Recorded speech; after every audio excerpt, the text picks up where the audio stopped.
that time of year when we start thinking about going back to school and all the opportunities and challenges therein. And this year we have a unique challenge, which is to get ready for a new school. So the best person I could think of to talk to us about what's happening at the high school as we know it and what we're looking forward to with the new high school is the principal, since he is the CEO of the high school. And I can't think of anybody that would be able to give us a better perspective. If somebody doesn't know you, why don't we start with an introduction? Yeah, thanks, Al. I'm Josh Otlin. I'm the principal of Milford High School. It's a privilege to be here on the show to talk to you about the school.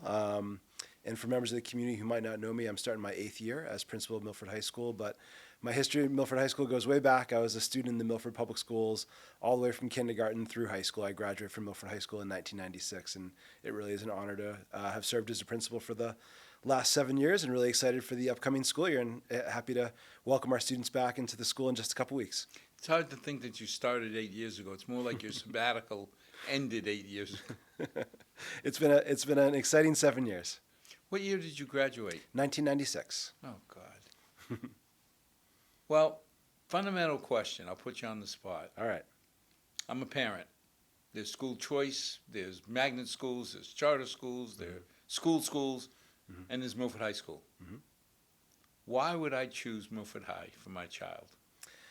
I think there's a lot of reasons why I would strongly recommend that you choose Milford High School for your child. And one of the things that I'm most proud of about the work that my colleagues do in the classroom is that we are able to serve your child exceptionally well, regardless of what your child's educational needs are. If your child is a gifted and talented student who is ready to really pursue the highest levels of scholarship and prepare for admissions at the most selective colleges and universities in the country, we have exactly what you need. We have an exceptionally broad and deep array of advanced placement course offerings, as well as advanced course offerings in biomedical science, computer science, and engineering. Our top graduates consistently go on to the finest universities and colleges anywhere in the country. If you have a child who is struggling academically and who has specialized learning needs, we have an exceptional special education program. We have outstanding success with our students, and that spans the spectrum from students with mild disabilities to students with more severe disabilities. And if your child is new to this country and is learning English as a second language, I believe that the data has shown quite clearly that there is no better high school for you to attend than Milford High School. The rates of success that our English language learners are experiencing are best in class in the Commonwealth. And so we're incredibly fortunate that the community has been supportive of our program for so long, and they've provided the resources necessary to meet the diverse needs of such a diverse community so well. And the credit goes to my colleagues who do the work in the classrooms. We have an outstanding faculty, and I put them up against any public or private high school in the Commonwealth. Diversity, asset or liability? Asset, 100%. Why? 100%. Well, I think first and foremost, we are preparing our students we want them to be successful and effective both in the economy, and we also want them to be impactful in our democracy. And to be successful in our economy, our students need to be able to work within and across cultures. They need to be comfortable and skilled at cross-cultural communication. And our democracy is exceptionally diverse democracy, arguably the most diverse democracy in the history of the world. And there are challenges with multiculturalism in a democracy, and our democracy really hinges upon the ability of an educated citizenry that's able to work across cultures collaboratively and cooperatively. And I think the benefits of having that experience of growing up in a diverse community, attending school in a diverse community where diversity is the norm, really prepares our students for the world that they're coming into as adults. Now, when you think of a diverse community, if you went to China, I know you went to Russia, but if you went to China, or take Russia, if you go into Russia and I tell you that in 2 years you're going to take a standardized test, and then you don't do as well as native Russian kids, wouldn't that be expected? It would. We know very clearly that for students to gain proficiency in English, it takes a considerable period of time, particularly if they come into the country not having studied English before they arrive, and particularly when they come in as adolescents. When a child arrives in our school at 6 and 7 years old, the rate at which they can gain English proficiency is relatively quick compared to a young adult. We know that young adult learners, it's going to take somewhere between 4 to 6 years for them to achieve full proficiency in English. So it takes time, but when students come, they put the time in, they put the work in, we get them there.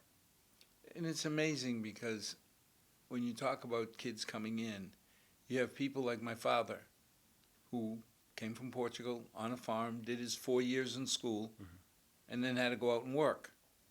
So it's not just not studying English, you had 4 entire years, and some of the immigrants that we have had no formal education.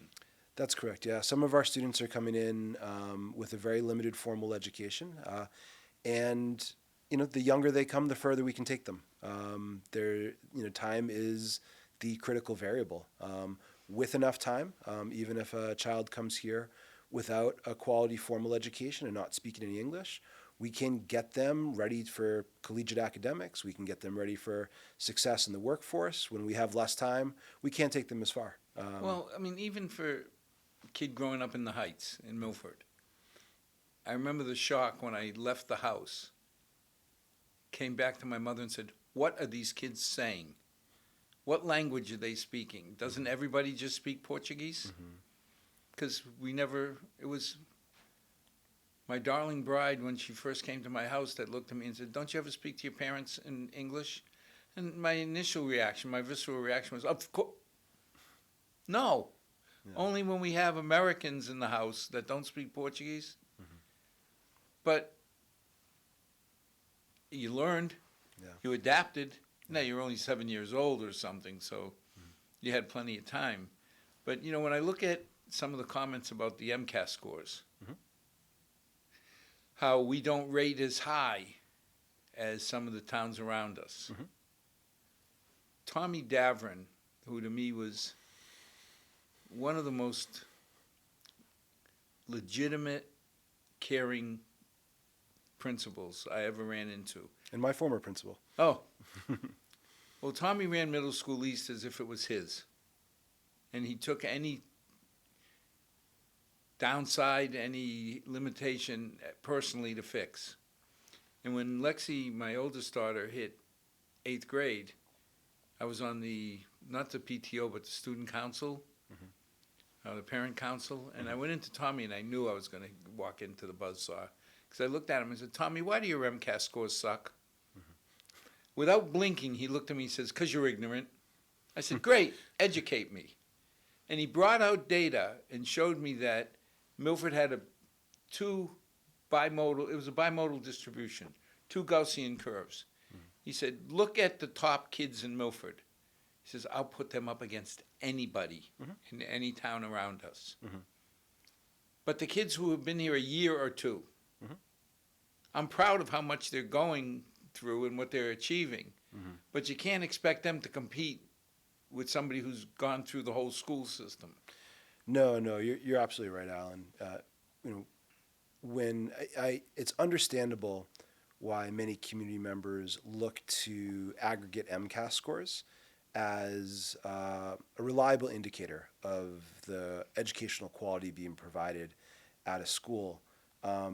Because that's how we've done things in Massachusetts since the mid-90s. Schools are ranked and rated by the Commonwealth on the basis of their aggregate MCAS scores. I think as Mr. Davrin stated pretty assertively to you, it's a lot more complicated than that. And when you look at our MCAS scores and you look at how our performance compares to schools of a similar demographic composition, we punch above our weight.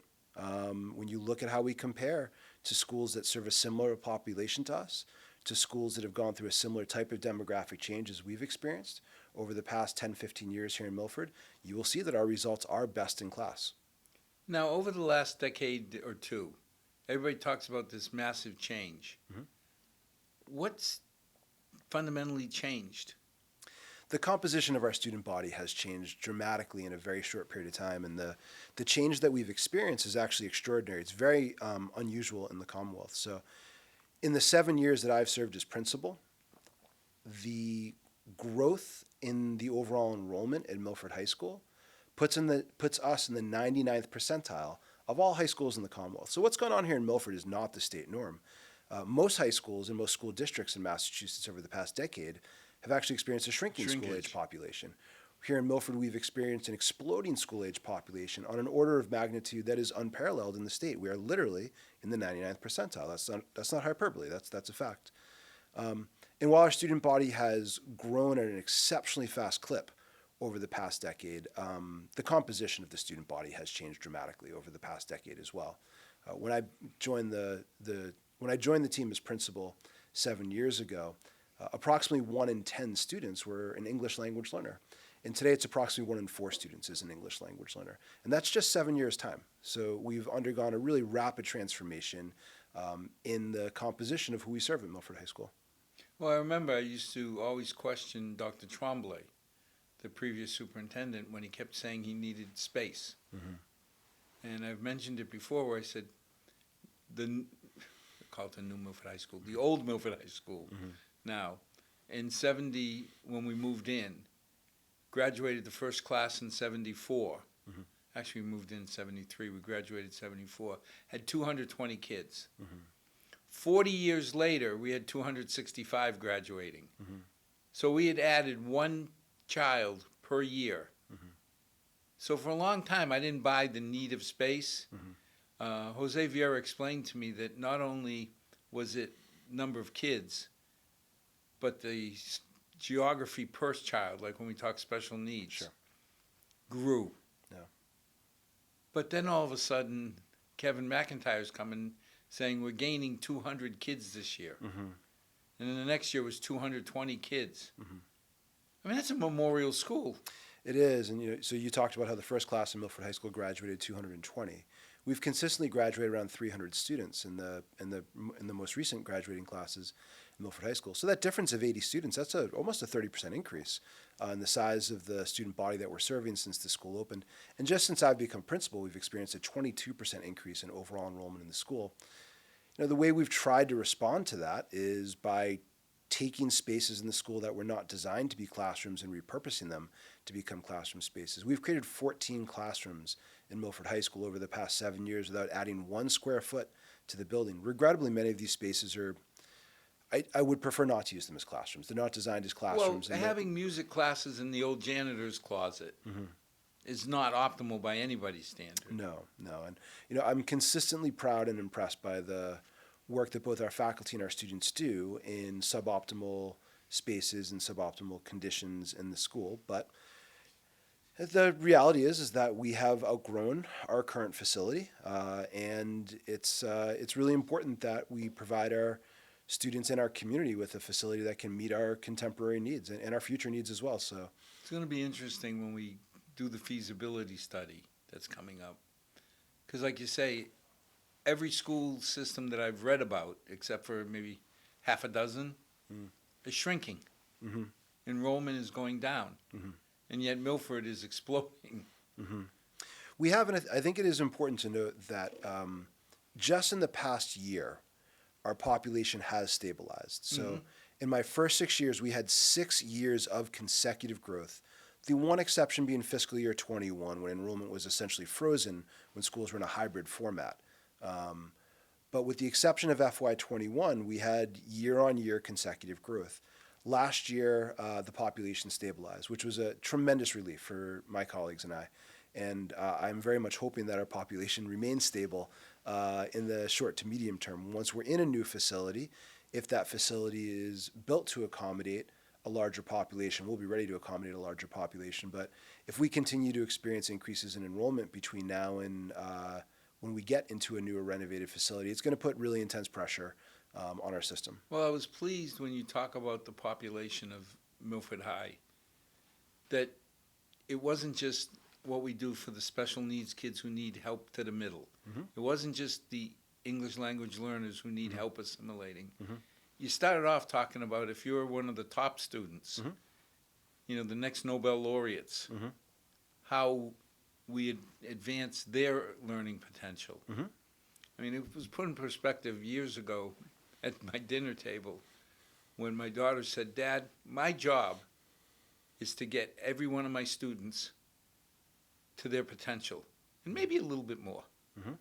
But teaching special needs, they have different potentials. Mhm. And we just have to accept that and work around the special needs. Mhm. And it hit me because the kids who are constantly doing 99s and hundreds in the tests, they're also special needs. Mhm. Indeed. Indeed. So I'm really pleased that you start and you go through the whole spectrum. Yeah, we are above all else an academic institution, and we have Milford has a long and distinguished history of exceptional scholarship and preparing our top graduates to go on to the most selective colleges and universities in the country. Um, I'm a very privileged recipient of those services. I'm a graduate of Milford High School who went on to one of the most selective colleges and universities in the country. And I have a lot of colleagues across many generations. Where did you graduate from? I went to Middlebury College. Oh, cool. I have many colleagues across generations of Milford High School graduates who have also been the beneficiaries of an exceptionally rigorous, robust, high caliber educational program. My story of graduating from Milford High School and going on to an institution where I was surrounded by very wealthy young people who went to prep schools and boarding schools. I'm not unique. There's many, many Milfordians That was who have the a story just like biggest that. Epiphany I had is when I realized I'm going into calculus for the first time, and 90% of the kids around me, they've already had a year and a half at prep schools. Mhm. So it was amazing what Milford High instilled in me so I could adapt, Mhm. even though I didn't have the classes from the private schools. Now, as you say, I was lucky because we ran out of science classes. Mhm. So the old principal, Paul Raftery, Uncle Paul, sent us to Dean Junior College twice a week Mhm. because we didn't have the online courses, and Mhm. so we had to go off. But the fact that Milford sent us there Yeah. showed how much he cared. Yeah, and thanks to the leadership of people like Paul, who were committed to really building the highest caliber academic program possible. What our students have available to them today is comparable to what you will find at the most quote unquote elite public and private high schools in the Commonwealth and the country. So I believe next year we're going to offer 16 or 17 unique AP courses. Just in the past 7 years since I've come, we've added 4 new AP programs to our roster of AP course offerings. You mentioned, that you did not have the opportunity to study calculus when you were at Milford High School. Students have the opportunity to study calculus AB or calculus BC at Milford High School. BC is the equivalent of Calc 1 and 2 at the collegiate level. Students can study AP physics, chemistry, biology, environmental science, economics. And again, we have a faculty that can pull it off. We have a faculty that is stocked with very scholarly educators who are able to teach collegiate level academics to our students. So, really, really thankful that I get to stand on the shoulder of giants like Paul Rafferty, who came before me, and get to continue to contribute and build to the academic program that they were, ultimately responsible for laying the foundation of. Well, I've seen in you a lot of the characteristics that Uncle Paul exemplified: caring about the kids, really taking the extra steps to help kids. I mean, he picked me up every morning to make sure I made it to class on time. You couldn't expect that. Mhm. It was just his way. He wanted to make sure I didn't miss any classes. Yeah. Yeah. Well, thank you for the compliment. And, I think, Paul knew, and I think like all good educators, that when students are studying in an environment that's characterized by high expectations and accountability, they will thrive. And students need high expectations. They deserve high expectations. When we hold them to high expectations, they can do things they never imagined they could. Well, I remember when I'm one of those parents who's scared to death I'm going to make the wrong decision with my child. Mm-hmm. So we start out and we go have the test done at it was Fay School. Mm-hmm. Really impressive. Mm-hmm. I mean, back then we were spending $10,000 a year per kid. They were spending $20,000. Mm-hmm. The facilities, everything was so impressive. Sure. And then a young lady came who was their example, and she was elegant. I mean, her speech, everything. And then I asked her a question. because she was from Hopkinton. I said, how much interaction do you have with Hopkinton kids? And she looked at me and said, well, none. We stay within the school population. Mhm. And I looked at my wife and I said, no, Mhm. no. I really value what I got out of being from Milford. Mhm. Eliminating any local influence and interaction just didn't feel right. No, no, and I mean, I think we know that as individuals, our lives are richer when we're a member of our community, and I think we know that as a society, our society is richer when people are invested in their community, and having children grow up in the schools in their community. I think when they become adults, they start to understand that the generation before them invested deeply in their development, and they understand it's their turn to now be the stewards of their community and Well, take it care was of funny because, like any kid who grew up in Milford, what's the first thing you want to do? Run away. I don't want to be in this little town. I want to grow to a bigger city. I didn't go far. I went to Worcester. But from Worcester, I went to Washington. And I loved D.C. There was so much going on there. And then we lived in Paris and traveled around the world. Came back to the D.C. area.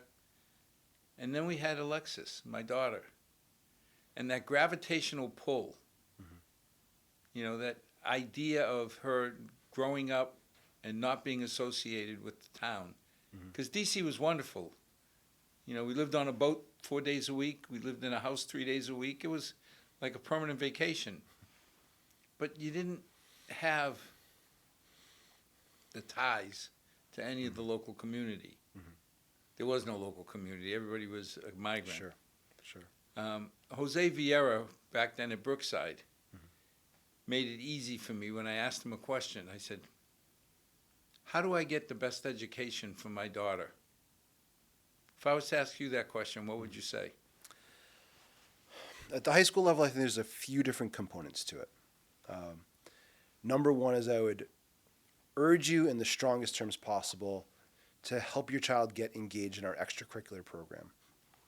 It doesn't matter which aspect it is, music, theater, athletics, clubs, it really doesn't matter. When students participate in extracurriculars, they really get a sense of belonging in our community. The social experience that happens after dismissal is very different than what happens in the classroom. And I think that most students find it to be the most meaningful, rewarding, and pleasurable part of their high school experience. And when high school is a place where you go and you're with your friends and you have fun and there's things that you're looking forward to and things that you enjoy doing and you feel like this is your school, that goes a long way to providing students with a really rich and engaging high school experience. On the academic side, there's a couple things that are important. One is that students have to be challenged in school. If they're not being challenged, we're wasting their time. And we have as I mentioned earlier, we have a very diverse academic program that's designed to meet the very diverse needs of our very diverse student community. But it's really important for parents to push their students to study at the most rigorous level possible.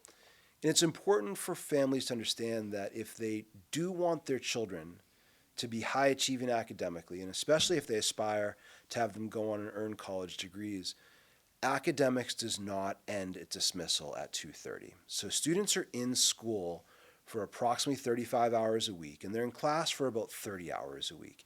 It takes more than 30 hours a week to become an academician.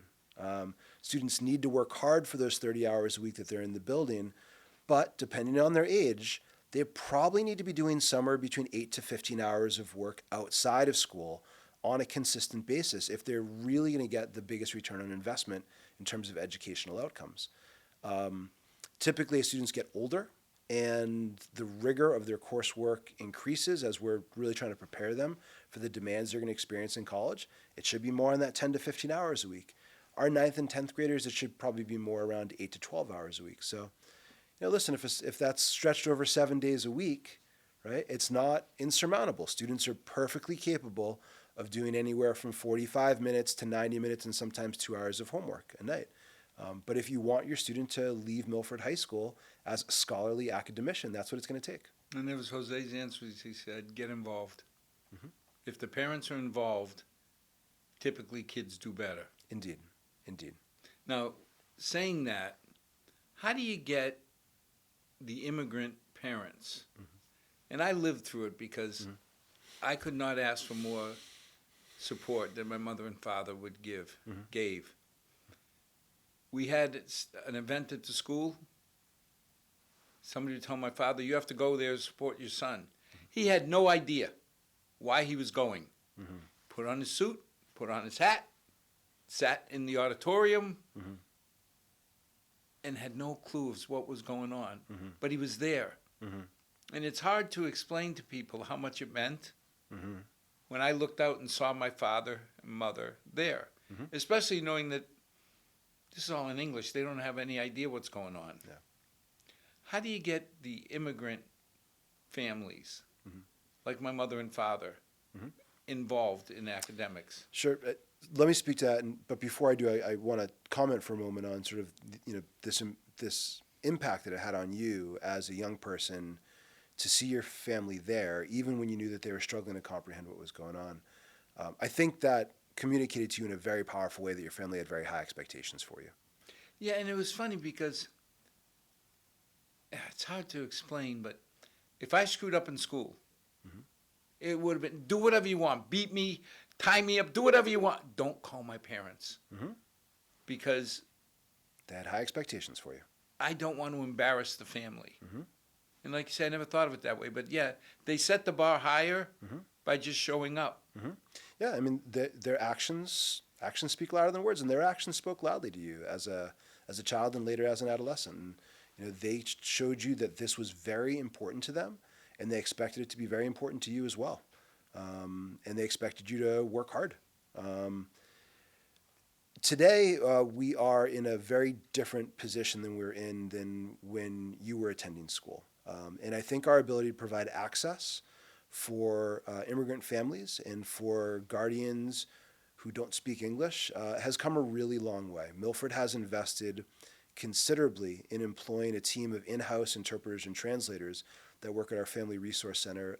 We have it's an exceptional group of professionals. They do so much more than just interpret and translate for our families. They really serve as ambassadors to the Milford Public Schools, and in many cases to our broader community in our country for newly arrived immigrant families. At virtually every single event that we have for parents at school, we're providing live, real-time translation via headsets. So it's like what you see at the United Nations, right? Where it's like the UN General Assembly. It is. So when you come to a parent event at Milford High School, for example, next week on Wednesday the 21st, I'm going to have an orientation meeting for families that are new to Milford High School. I hope that we're going to have a lot of parents and guardians in the audience wearing headsets, and our interpreters are going to be in the back of the auditorium providing real-time live interpretation for our families. All of our substantive written communications are going out in English, Spanish, and Portuguese at this stage. We're starting to see an increase in the Haitian Creole population in Milford, and we're starting to bring some capacity on our team to provide interpretation and translation services in Haitian Creole. We have ways to go there. We are where we need to be in Portuguese and Spanish.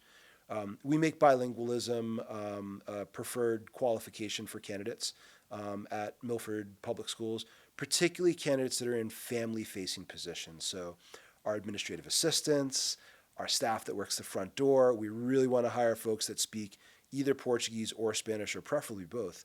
And we've been really fortunate that we've done well. And so we've been able to bring a lot of bilingual and trilingual folks onto the team in these family-facing positions. So I don't want to minimize the challenges that are faced by parents and guardians that are new to this country. I think the obstacles to engagement for them are profound.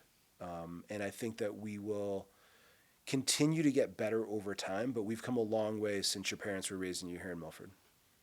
Now, when you think about it, I know you've got a jaundiced view, Nick, Mike, the whole school committee. If you ask them, do we offer a good education? I hope they'd continue to say yes. But the ultimate judge for me is the colleges. And since I was there, I know there's unique challenges for teachers. Because when I grew up, we were sent to school to be educated, not raised. And it seems like in today's society, a lot of that issues that the teachers face are fundamental behavior issues. But when you look overall, what are the biggest challenges that the teachers face?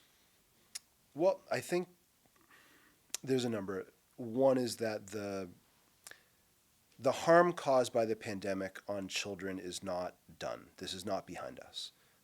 We are working with a generation of children whose social skills and academic skills, by and large, are not what we are accustomed to seeing from adolescents of this age. So the disruptions that occurred in the late part of the 2019-2020 school year and throughout the entirety of the 2020-2021 school year cannot be underestimated. And so our students' social development and academic development was harmed. And regrettably, the most harm was inflicted upon those who were the most vulnerable.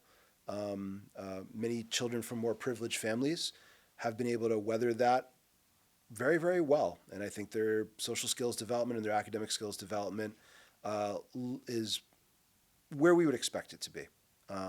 But for many of our children that are growing up in poverty, we can see the lasting impacts of the pandemic. And so that's really changed the game in education for my colleagues that are in the classroom.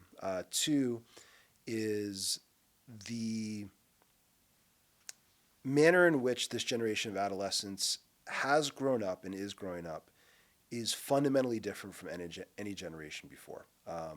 The role of technology, smartphones, social media has truly changed the nature of adolescence. It's changed the adolescent experience. I often say to people, I think that my adolescence in the 1980s was probably closer to my grandparents and my great-grandparents than it is to my own children. I'm raising adolescents right now. I think that the experience that my children are having as adolescents is radically different than what I experienced. And I'm in my mid-40s. I'm 46 years old. I think my adolescence was more like that of my grandparents than it is like my children. So the nature of adolescence has changed, and regrettably, I don't think it's changed for the better. I think there's sort of irrefutable evidence at this stage that we are experiencing an epidemic of mental illness amongst the current generation of adolescents. Depression and anxiety has reached levels that we've never experienced before in American society. The Surgeon General has said that this is not a fluke and this is not a correlation with the onset of social media and smartphones, but there's a causal relationship between the two. And so we have many young people who are not well. And you can't perform at a high level when you're not well. We have a lot of young people that aren't well right now. How do you deal with a depressed teenager? I mean, part of me says we all went through this phase of our life where, the world's against me, the cool kids aren't accepting me, I'm too fat, I'm too skinny, I don't have this attribute in my body, I do have too much of this attribute. Yeah. But it sounds like a lot more serious. I think, I wish it wasn't the case, but it is more serious. This is not adolescent malaise and insecurity. That still exists, right? Adolescents still go through malaise and insecurity. But you would expect some of it. Yeah, no, that's developmentally appropriate, right? I was coaching 16 girls on a soccer team from when they were 6 to high school. And it was always the larger girls wanted to be smaller. The smaller girls wanted to be larger. The fast girls didn't like being the fastest one. There was part of it with just growing up. Yeah, and that still exists. That's still part of adolescence. But, again, as I said, unfortunately, right now the evidence is irrefutable. We have an epidemic of depression and anxiety amongst our adolescents that's unprecedented in American history. And in terms of what do we do about it, I think truth be told, we're struggling to respond effectively as a society. I think as a school, we're struggling to respond effectively. Our schools employ adjustment counselors and psychologists at a level that we did not as recently as 10 or 15 years ago. We bring in contract clinicians and partners such as Community Impact here in Milford to provide clinical counseling services to our students during the school day because they're inaccessible to them outside of school. So schools have taken on a lot more than reading, writing, and arithmetic. In addition to doing academic instruction and running an extracurricular program, we've really been tasked with trying to attend to students' fundamental humanitarian needs. And so that includes attending to their mental health. I don't think we're well equipped for this work.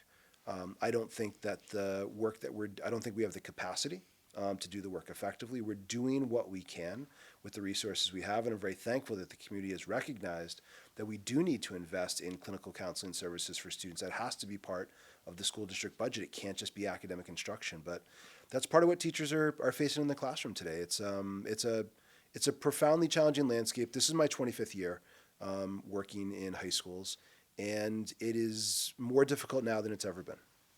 You mentioned that it's an advantage to be in a diverse school. A lot of parents never say it, but are worried that teachers are going to teach to the mean and not have time to deal with the academically high or low. Now, on the low, we've got special needs programs that I think Milford is far and above, at least as good or better than anybody around. But how do you answer the question, will having a classroom full of English language learners affect the level of teaching my student gets? So it's a legitimate question. I think we have to start off by making sure that we speak very clearly around the way that our academic program is organized. Right? We organize our core 5 academic subjects. This is English, math, social studies, science, and world language in leveled courses. We have advanced placement courses, which are our most academically rigorous courses. We have honors courses, which are considered accelerated courses. We have CP, or college prep courses, which we consider to be the grade level standard. And we also have some of what we call integrated or concepts level courses to serve students who have the most intense academic needs. So when it comes to academic instruction in the 5 core subjects, students are not grouped heterogeneously in our classrooms. Students choose the level of rigor at which they're going to study. Our teachers make course recommendations. Ultimately, the student and the family decides the level that they're going to study at. We have an open access policy. Any student who wants to take an honors and AP class is permitted to do so. We place no restrictions on access. But they got to keep up. They got to keep up. They sure do. They sure do. So, we have a leveled academic program, which, given the diversity of our student needs, I think there is no alternative but to have a leveled academic program. A one-size-fits-all approach to academic instruction in a school as diverse as Milford would not be educationally appropriate in my eyes. In our other disciplines besides the core 5, we have a combination of leveled and unleveled courses. We know that very skilled teachers can provide all students with a rigorous academic experience, even in heterogeneously grouped classes, in some disciplines more readily than others. So let me give you an example. My friend and colleague Jeremy Folster is our video production teacher at Milford High School. And our video production courses are not leveled at Milford High School, and so the students are heterogeneously grouped. Jeremy deploys a highly personalized, differentiated, project-based experience for his students. So for students that are ready to accelerate through the content at a very fast pace, he is able to coach them through a series of projects where they can study video production at a highly accelerated pace. And if there's other students who are novice English speakers and who have a lower level of fluency and proficiency with using multimedia technology, he's able to adjust the pace at which they're moving through the project. So doing that in a course like video production is possible. Doing that in a course like pre-calculus, not so much, right? So we organize our program of studies in a varied way depending on the nature of the discipline. But with all due respect, you're already segregating or selecting kids when you say they're going to take pre-calc and calc.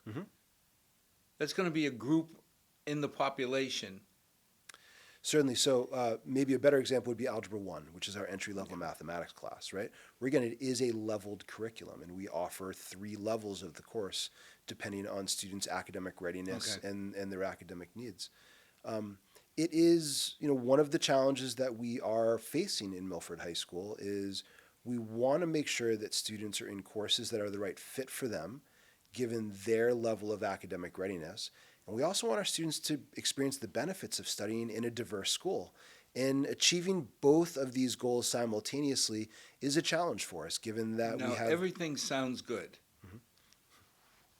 How are the results? Are our kids, two things, Mhm. in my mind, I'm not expecting you to raise my child. Mhm. I'm expecting you to educate my child. Mhm. Get them into the top schools, Yep. and teach them how to stay there. Mhm. Yeah. How do we do as a school? Outstanding. Outstanding. Um, as I said earlier, we punch above our weight. When you compare our key performance indicators against communities that are of a similar demographic composition, we are either best in class or we are at the very top. So whether you're looking at our math MCAS scores, our English MCAS scores, our access scores, which is the examination that's used to measure the development of English language proficiency amongst our English language learners. You look at the percentage of which our students are enrolled in advanced courses. You look at their advanced placement exam performance. We are either best in class or we are near best in class among schools that serve a similar demographic composition. But how about getting into the schools? Are we getting into the top schools? Oh, I shouldn't say getting in. Are we being offered positions? We are. So our top students are consistently being admitted into the most selective colleges and universities in the country. So, I mentioned to you earlier that I had the privilege to attend Middlebury College. One of our graduates in the class 2024, Arthur Gomes, is going to be attending Middlebury College next year. We have recent graduates at Brown University, Duke University, Northwestern, Boston College, Northeastern. And do they stick? They do. They do. Where persistence is actually a much greater challenge for our students is students that are less academically prepared when they go to college, and also students whose families are not wealthy, given the profound challenges of Well, and paying that's for why a I college say education offered today. a seat. Yeah. Because I just got a note that my old alma mater is 90+ thousand a year. Mm-hmm. Unless you're getting a huge scholarship, I don't know where you come up with 90 grand a year. There's a very small percentage of families that can afford that for But their children. I was pleased that my daughter applied to a number of schools and got acceptance at all of them. Mhm. And more importantly, she did well. Milford taught her how to excel. I mean, she had a bad semester junior year where she got a 3.95. She did get a B+ junior year, but the rest was 4 O's and better. Mhm. I can't ask for anything more from No. Milford High. No, so the level of academic preparation that she benefited from and I benefited from, we continue to offer to our students today. Again, the proof is in the pudding in terms of our students being offered admission at the most highly selective colleges and universities, completing degrees.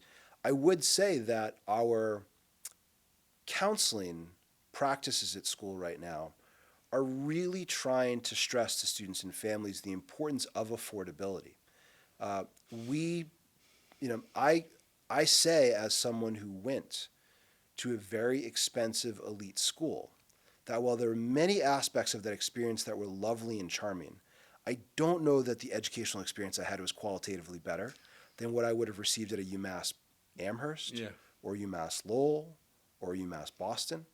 And we know that the price of college is an enormous obstacle for many families who are middle class and working class. We're very, very fortunate that here in the Commonwealth we have a world-class system of public colleges and universities that are affordable. And Al, I'm not sure if, I know you follow the news very closely. I'm not sure if all of your audience members know, but we've actually had a real ground shift in college affordability in Massachusetts that's taken place over the past 14 or 15 months. That has really changed the game for many of our students at Milford High School. The first change that happened last year is that Massachusetts financial aid became available to undocumented students. So undocumented students were shut out of finance, and they were required to pay out-of-state rates to attend public colleges and universities in Massachusetts. And last year, the state made a shift, and undocumented students who reside in Massachusetts and have attended Massachusetts high schools for at least 3 years qualify for in-state tuition, State rates. and they now qualify for financial aid as well from the Oh, wow. Commonwealth.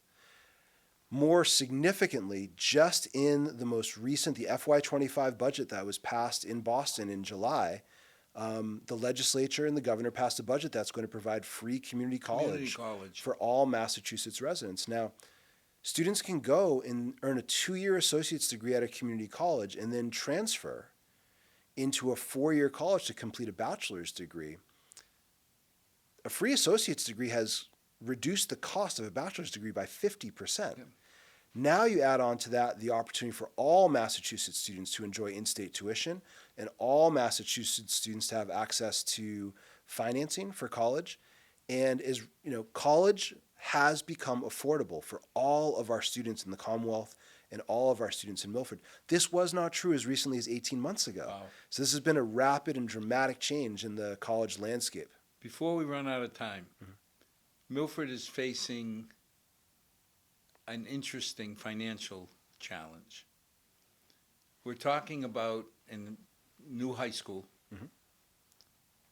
either being $200 million for renovation. I mean, $200 million, you could have bought Milford when we were kids. They would have thrown in Hopedale and Mendon. Or $350 to $400 for a brand new high school. Why do we need a new high school? For a number of reasons. As I mentioned previously, we have outgrown our high school. So I want to repeat, we've had to create 14 classrooms out of spaces that were not designed for classrooms.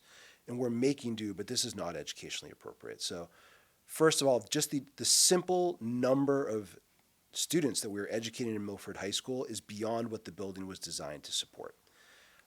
Number two is that the building is not able to support the educational programming that we want to provide to our students. We want to provide to our students not only the world-class college preparatory program that we offer today at Milford High School, but we also want to offer a world-class vocational technical education program at Milford High School.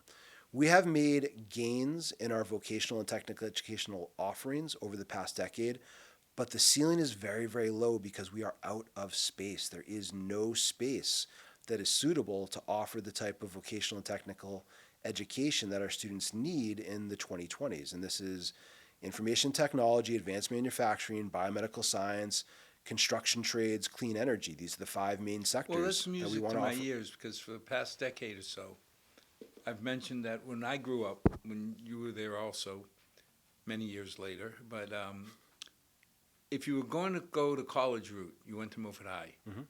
If you were going to do a trade, you went to BVT. Today, my understanding is, unless you're in the top 10, 15% academically of your class, you're not getting into BVT. It's become more of a magnet school. So people like my father, put him in an organic chemistry class, he would never do well. But give the man a tool. And he was an artist. Yeah, and we know that there are severe shortages in the labor market right now for skilled tradespeople. Skilled tradespeople can be very prosperous in Massachusetts right now. We know that there are outstanding opportunities in industry for skilled workers who don't have college degrees, but they need to be skilled workers, not unskilled workers, skilled workers. So, we have the world-class college prep program at Milford High School. We want to have a world-class career and vocational technical education program at Milford High School, and that's going to require a new facility. So number one, as I said, given the size of our enrollment right now is greater than what this building was designed for, and it is really compromising the quality of the educational experience for students. We're unable to provide students with the career and technical education offerings that they deserve.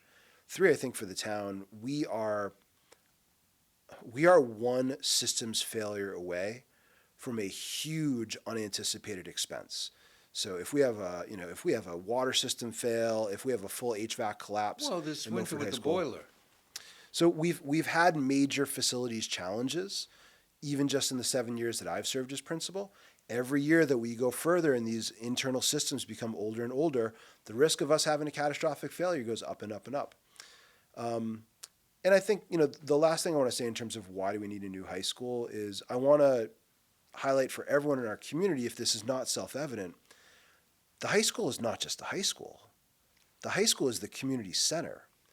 This is a building that is in use 6 to 7 days a week, typically for 12 to 14 hours a day, right? School's in session for 6.5 hours, right? So this building serves the community in a multitude of ways that extends far beyond our educational program for grades 9 through 12. And our facilities are hurting. So for community members, whether they're coming into the building to take adult education classes, they're coming to use our athletic facilities, they're coming to attend arts productions, this is not a facility that is up to contemporary standards. For people who have been to modern contemporary high schools in nearby towns, it's hard to visit those schools and come back to Milford High School and not be disappointed with the Well, quality of things the like facility. talking about a field house. Adding a field house is just going to add the burden financially to the town. But we went through this with the pool in the 70s. We didn't need a pool. We could live without it. Now that we have the pool there, you couldn't imagine the high school without it. You know, and I think about along the lines you're mentioning, when my youngest, graduated, it rained. The only way I got an extra ticket from my sainted mother was I volunteered to run a camera for the TV studio so I could give up my ticket. Having a field house would not just eliminate. I remember being in the high school one night watching these kids run up and down the hallway saying, oh, they're going to get in trouble. Then I find out, no, that's cross country. That's how they have to practice. Yeah. But having an auditorium, not an auditorium, but a field house big enough to have an entire graduation is just one of the benefits. Yeah, and I know that there's many members of our community that are excited at the prospect of Fieldhouse, and I think rightfully so. I mean, a scenario that I hope is exciting when you think about our youth sports program, you think about a Fieldhouse, right? Most Fieldhouses can have 4 basketball courts in use simultaneously, right? So you can get your high school varsity and JV practices in there immediately after school, and you can have 4 courts ready to roll for our youth basketball program after that. That's just one example. I mean, an indoor track would be used by, I'm sure, members of the community 7 days a week, just like our pool is used regularly by members of the community for their personal fitness needs. It is an exciting prospect. I also recognize, as you noted, that if we're going to build a field house, the cost will be borne exclusively by the town. Yep. The cost of building the school is going to be shared between the Commonwealth and the town, with the Commonwealth picking up the majority of the bill. But if we wish to build a field house, the town's going to have to fund that exclusively. And, that's going to be ultimately up to members of our town meeting with the guidance of our selectmen and our finance The committee. problem I have is 7 million, 8 million, whatever it would cost for a field house. Ridiculous money. But so isn't 200 million to refurb the high school. If you're going to do it, now is the time. It is, and the construction costs have escalated rapidly along with everything else in the economy. I think actually inflation in construction has outpaced inflation in the general economy, and the price tags are intimidating. And I mean this sincerely, Al. I mean, thanks to the very prudent fiscal stewardship of people like you that have served on the finance committee for a long time, Milford's in an exceptionally strong position to invest in its future. And as you know, we have one shot at this. And whether or not the community decides to invest in a field house, I will leave that up to the elected town meeting members and and our selectmen ultimately to decide whether or not that's the right choice for the town. But I will highlight for everyone that we only have one opportunity in this generation to do this.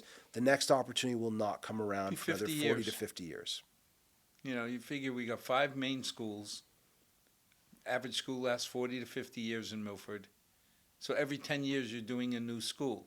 That's why people made fun of me when they said, why are you putting money away after Brookside and stabilization? I said, there's a school coming. And after Woodland, I said, we need to put money away because there's a school coming. It's every 8 to 10 years. It will be this way in perpetuity. Any preference, new or refurb? I'm agnostic on this. I know that regardless of whether it is a new building, a refurbished building, or a combination of a refurbished building with new construction, the end product will be the facility that the community and our students deserve.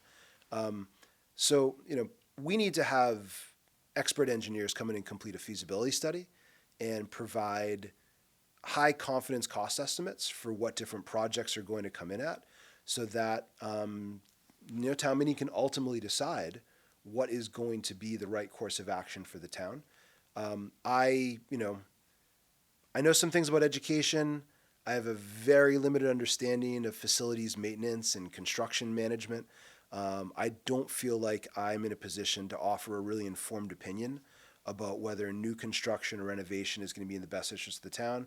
I am confident that regardless of which way we go, we're going to get the school that the students and Well, I community was very deserves. pleased at the first Milford School Building Committee meeting.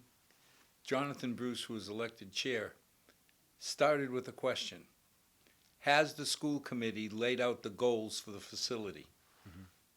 Because our job as school building committee is to make sure that what we choose for design fits the educational goals. Right, and I'll be presenting to the school committee at their September 5th meeting my proposal for the educational vision for the school, which I've effectively laid out for you this evening. Our vision for Milford High School is, today, Milford High School is what we would call a conventional academic high school. Our vision for the future of Milford High School is for us to become a comprehensive high school, which means that we offer both a full slate of advanced academic offerings and a full slate of offerings in career and technical education.